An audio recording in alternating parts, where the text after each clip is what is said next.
شاهدا أشهد أن لا إله إلا الله وحده لا شريك له وأشهد أن محمدا عبده ورسوله لا رسول ولا نبي بعده اللهم صل وسلم وبارك على سيدنا محمد وعلى آله وصحبه ومواله رضيت بالله ربا وبالإسلام دينا وبمحمد نبيا ورسولا ربي زدني علما وارزقني فهما amin. Bersyukur kepada Allah malam hari ini kita dapat melaksanakan pengajian Song-Song Ramadan 1400 berapa? 43 Hijriah. Mudah-mudahan semua kita nanti dapat menjumpai sampai akhir Ramadan dan seluruh ibadah kita diterima Allah Subhanahu wa taala. Allahumma barik lana fi sya'bana wa ballighna Ramadan. Amin. Baik, tema kajian Song-Song Ramadan kali ini diperluas oleh panitia. Jadi temanya itu masjid sebagai sumber kesejahteraan rakyat. Ya. Kalau kita berbicara tentang masjid, biasanya orang mengutip ayat 18 surah At-Taubah. Ya. Padahal ayat ke-18 itu tidak berdiri sendiri. Berbicara tentang kemakmuran masjid didahului ayat ke-17-nya. Ya. Coba siapa yang siap membacakan? Nanti saya kasih door prize sini. Siapa bacakan ayatnya? Ayo. Ayat ke-17. Ini, maju sini. Silakan. Dari mana? Siapa maju sini? Ya. Ayo Mas Feli digandeng ke depan salah satu. Ayo, nah itu. Dari mana? Karangkacir. Iya, ya menghadap ke peserta sana. Ayat 17 dan 18.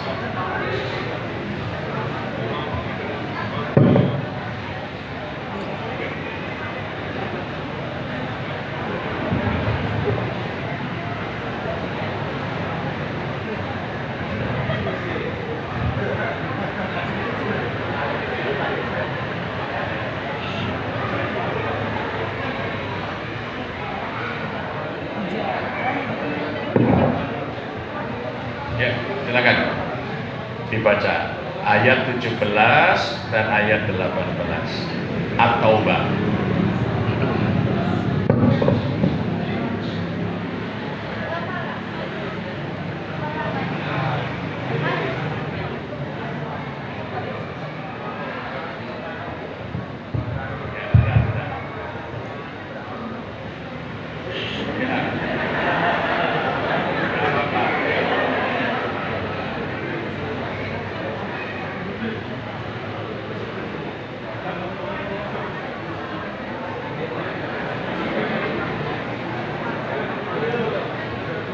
أعوذ بالله من الشيطان الرجيم. ما كان للمشركين أن يعمروا مساجد الله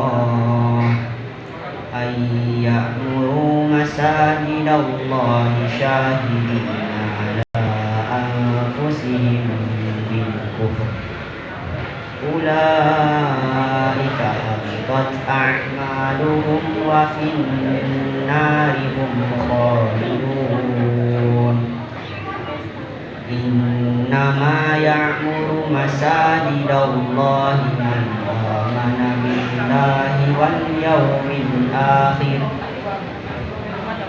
آمن بالله واليوم الآخر وأقام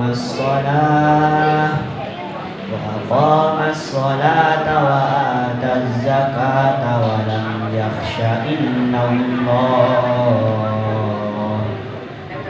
فعسى أولئك أن يكونوا من المهتدين.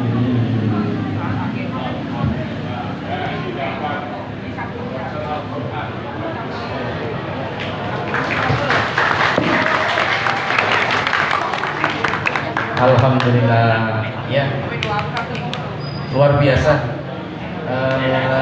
Dari Karangasem ya, ya, alhamdulillah. Iya, alhamdulillah. Silakan, Ustaz. Baik, jadi di dalam ayat ke-17 surat At-Taubah ini Allah menyatakan, maka nalil musyrikina ayya'muru masajidallah, tidaklah pantas, tidaklah layak orang-orang musyrik itu memakmurkan masjid-masjid Allah, syahidina ala anfusihim bil kufr, padahal mereka mengakui bahwa dirinya itu kafir. Ulaika habitat a'maluhum wa finnari khalidun, maka sia-sia amal mereka itu dan mereka akan kekal berada di dalam neraka.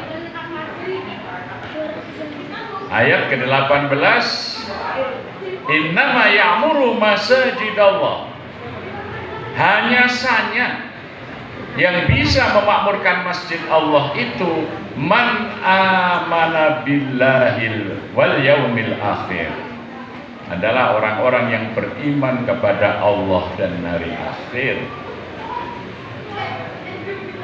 Wa aqamas shalah wa ataz zakah wa lam yakhsha illallah, mereka menegakkan sholat, menunaikan zakat dan tidak takut kecuali hanya kepada Allah. Mudah-mudahan mereka dijadikan sebagai orang-orang yang selalu mendapat petunjuk. Asbab nuzul ayat ini ketika Rasulullah Shallallahu Alaihi Wasallam sudah berhijrah ke Yathrib, kemudian membangun masjid di Kuba. Masjidnya sederhana, ya, sederhana saja masjid Kuba itu, hanya tanah yang dibatasi dengan pasangan batu, lantainya pasir, di bagian depan atapnya hanya anyaman dari pelepah kurma. Maka mendengar berita ini, orang-orang kafir Quraisy, orang-orang musyrik mengatakan, kami lebih hebat di dalam memakmurkan masjid, karena Masjidil Haram dibangun bagus di sekitar Ka'bah, ya, bangunannya dari tembok, ada atapnya, kemudian pelayanannya, kalau ada orang yang mau tawaf, mau sa'i, disediakan air minum.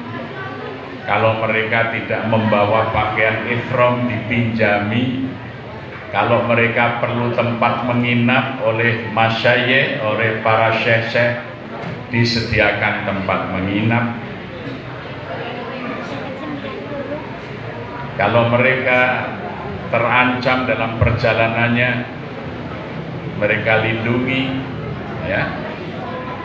Maka mereka merasa lebih hebat dari orang-orang mukmin di dalam memakmurkan masjid. Tetapi Allah membantah.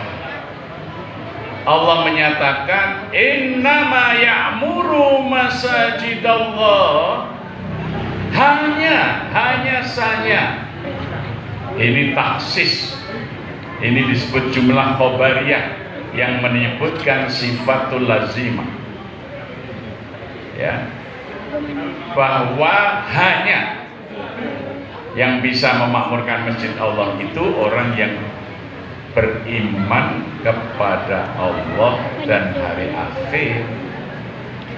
Karena memakmurkan masjid itu bukan ngurusi bangunan supaya bagus, ngurusi airnya tercukupi, ngurusi lantainya bersih, karpetnya wangi. Bukan itu memakmurkan masjid, bukan itu. Tapi memakmurkan masjid adalah aqimis sholat, menegakkan sholat. Artinya apa? Masjid itu menjadi tempat sholat berjamaah, bukan di rumah. Sholat berjamaah itu di masjid. Sehingga kewajiban dari takmir masjid itu adalah memobilisasi orang-orang itu supaya berjamaah ke masjid, bukan sekedar merawat bangunan masjid. Kalau hanya itu, orang kafir lebih pintar dari orang Islam, ya, itu yang dikatakan dalam ayat ke-17 itu. Orang-orang kafir, orang musyrik itu lebih pintar. Kalau takmir masjid cuma ngurusi lantainya, ngurusi gedungnya, ngurusi lampunya, ngurusi airnya, ini bukan memakmurkan masjid. Kalau memakmurkan masjid, takmirnya itu hanya ngurusi bangunannya, ngurusi pagernya, lantainya, ya, kamar mandinya supaya bersih. Ini orang kafir lebih baik. Ini kata Allah dalam ayat ke-17. Itu pekerjaan orang kafir bisa, orang musyrik bisa. Maka di masjid sering dijadikan bahan candaan. Ya, kalau di masjid sendal hilang, di gereja sepatu nggak hilang, gitu ya. Nah, artinya dalam mengurus keamanan saja kan gitu. Orang datang ke gereja rapi, pakai baju bersih, pakai ini kan gitu. Ya, dan lain sebagainya, ya. Jadi urusan memakmurkan masjid itu bukan urusan mengurus bangunan, ya, sekali lagi, bukan urusan mengurus bangunan. Karena kekeliruan ini luar biasa. Sampai masjid itu dikunci, takut kotor, takut ada orang tidur di dalamnya. Bahkan masjidnya ditulisi dilarang tidur di masjid. Kurang ajar takmir yang seperti itu. Sama dengan orang kafir itu yang ngurusi bangunan, yang diurus bangunannya. Bukan itu memakmurkan masjid, bukan itu. Maka lil musyrikina ayamuru masajidallah. Kalau soal itu orang musyrik lebih lihai. Lihat aja bangunan ibadah mereka lebih bagus-bagus, arsitekturnya. Coba orang Buddha, Borobudur sampai sekarang kan, dari batu yang begitu besar jadi salah satu keajaiban dunia. Orang-orang musyrik, coba lihat itu Candi Prambanan, ya. Bukan itu, takmir itu tidak urus itu. Itu diurus tapi bagian kecil saja. Yang menjadi fokus takmir masjid adalah aqimis sholat. Bagaimana masjid itu menjadi penuh di saat sholat ditegakkan, ya. Orang berbondong-bondong datang ke masjid untuk sholat berjamaah, bukan bangunannya bagus sekali, ketika sholat subuh cuma satu shop. Itu bodoh takmirnya, itu nggak ngerti agama itu, gitu. Takmirnya itu pikiran orang musyrik, bukan pikiran orang yang beriman kepada Allah dan Rasulnya. Karena yang dipikirannya bangunan ini, karena kadang-kadang orang bicara kemakmuran masjid hanya ayat 18, padahal Allah menegaskan di ayat 17. Sehingga masjid itu bangga, oh karpet kita empuk, kamar mandi kita bersih. Oh bukan itu, bukan itu. Tapi ini lihatlah, jamaah masjid itu banyak yang sholat berjamaah setiap 5 waktu. Itulah aqimis sholat. Kemudian yang kedua, wa'atu zakat. Bagaimana masjid itu mengelola zakat? Dari meningkatkan jumlah muzaki, jumlah orang yang membayar zakat, jumlah perolehan zakat, dan kemudian seberapa besar manfaat zakat bagi rakyat, sehingga rakyat yang menerima manfaat zakat itu kemudian memiliki loyalitas kepada masjid. Ya, Masjid Jogokaryan ini tahun 2003 ketika kita merintis pendirian Baitul Mal, waktu itu jumlah muzakinya baru 19 orang. Zakat malnya yang terhimpun hanya 5 juta, 4 juta sampai 5 juta satu tahun. 2021 itu sudah ada 659 muzaki yang bayar zakat. Zakat malnya mencapai 2,9 miliar. Ya, ada progres. Kenapa? Karena masjid ini melakukan upaya-upaya pemberdayaan ekonomi Jawa. Jadi bukan infak masjid itu disimpan nanti untuk bangun masjid lagi, bangun menara, ganti keramik. Cuma itu saja. Itu orang musyrik lebih pinter dari orang mukmin. Bukan itu. Tapi bagaimana meningkatkan kunjungan jamaah 5 waktu ke masjid. Bagaimana masjid itu bisa memakmurkan masyarakatnya sehingga masyarakat bisa menjadi muzaki, setidaknya musaddiq, orang yang bersedekah. Ya, dulu tahun 2003 itu infak Jumat hanya 200.000 sekali Jumat. Sekarang bisa 15 sampai 18 juta per Jumat. Ya. Jadi itu yang harus menjadi perhatian masjid. Ya, sekarang ini banyak masjid bagus. Nah, infaknya hanya disimpan, besok untuk renovasi, besok untuk ini.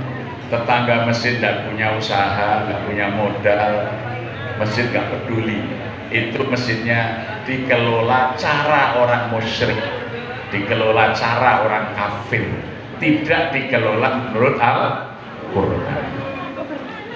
Karena yang diperhatikan hanyalah bangunan masjid, bukan merawat dan memelihara jamaah masjid, agar mereka lebih aktif berjamaah 5 waktu, agar mereka lebih sejahtera hidupnya, sehingga mereka bisa membayar zakat, membayar infak, sedekah. Ya, makanya Masjid Jogokaryan ini sederhana saja, kita tidak terlalu mikir bangunan, tetapi bagaimana soft sholat kita itu selalu penuh oleh jamaah. Ya, bukan masjid yang bagus, tetapi jamaahnya sedikit. Itu banyak yang seperti itu. Karena takmirnya keliru ngajinya, surat At-Taubahnya cuma 1 ayat, yang ayat sebelumnya tidak pernah dibaca. Ya. Makanya banyak masjid-masjid yang besar, yang bagus, Masya Allah, tapi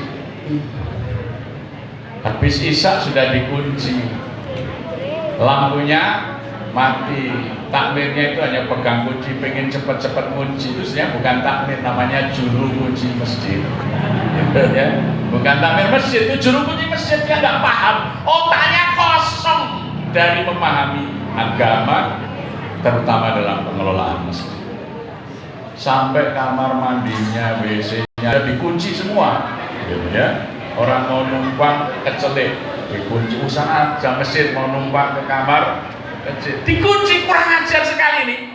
Ini kayak gaya-gaya orang musyrik ini, nggak ngerti kebutuhan umat Islam itu bersuci sangat penting. Masuk ke WC ibadah bukan? Ibadah, karena ada doa sebelum masuk, ada tata cara masuknya, melangkah dulu kaki kiri, kalau ada tulisan Allah dilepas, ya, tidak boleh nyanyi, tidak boleh omong-omongan, tidak boleh apalagi menghafal Quran di WC, ya toh? Nah, keluar kaki tangan berdoa, alhamdulillahilladzi adhaba 'anil adha wa afani, ibadah. Jadi kalau ada orang numpang kencing atau numpang berak di masjid dapat pahala nggak takmirnya? Dapat, karena dia berpahala.